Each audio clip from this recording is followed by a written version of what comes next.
Patrick Jagou, Sentier d'auteur, la Jagou d'émission littéraire produite en partenariat avec la Société des auteurs savoyards. Cette semaine, j'ai le plaisir de recevoir mon amie l'écrivaine Ornella Lotti Venturini. Ornella, qui êtes-vous et à part écrire, que faites-vous dans la vie ? Eh bien, Patrick, c'est une question curieuse puisque vous avez en face de vous une personne bien plus âgée que vous-même et donc dire que puis-je faire dans la vie. Actuellement, je suis retraitée et je me consacre depuis une vingtaine d'années à l'écriture, justement parce que j'ai beaucoup de temps devant moi, mais parce que j'ai toujours aimé ça de toute façon, même quand je vivais dans une autre vie bien lointaine en Italie. Je suis née dans une vallée peu connue qui se trouve dans les Apennins, entre Bologne et Florence. La région s'appelle Émilie-Romagne, mais en fait, c'est un peu la Toscane. Par contre, j'ai vécu tout le temps à Turin, puisque mon père travaillait à Turin. Et nous, les enfants, nous avons grandi et étudié dans cette ville. Et je me suis transférée en France à l'âge adulte par mariage. Ornella, dans quelles circonstances avez-vous commencé à écrire ?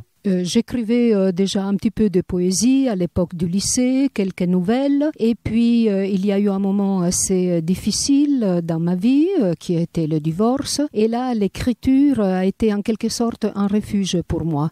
C'était une forme d'exprimer un petit peu ma tristesse, mon désarroi, et trouver une évasion. Comme la montagne d'ailleurs, un petit peu.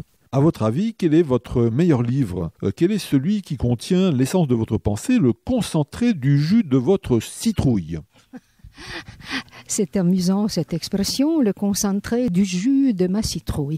Eh bien, au départ, j'étais portée vers la poésie. Mais quand j'ai voulu essayer de faire un roman, il y a beaucoup de choses autobiographiques qui sont ressorties. On refait surface petit à petit. Et j'ai réussi à faire quelque chose qui me tient beaucoup à cœur. Parce qu'il y a quelques rappels de ma vie, mais il y a aussi de l'invention, bien sûr. On ne peut pas raconter telle quelle sa propre vie dans un roman. Mais là, ce livre qui s'intitule « L'heure avant la lumière » résume en quelque sorte les difficultés qu'une femme seule peut rencontrer et les issues, les sauvetages aussi qui sont représentés soit par l'écriture, soit par l'évasion en montagne. Et justement, je parle beaucoup de l'évasion en montagne dans ces livres « L'heure avant la lumière ». Chers auditeurs, notez bien « L'heure avant la lumière » d'Ornella Lotti Venturini, paru aux éditions Cornillon. Voilà, Sentier d'auteur, la Jagou d'émission littéraire, c'est fini pour aujourd'hui. Arvi les amis, et à la semaine prochaine si ça vous dit.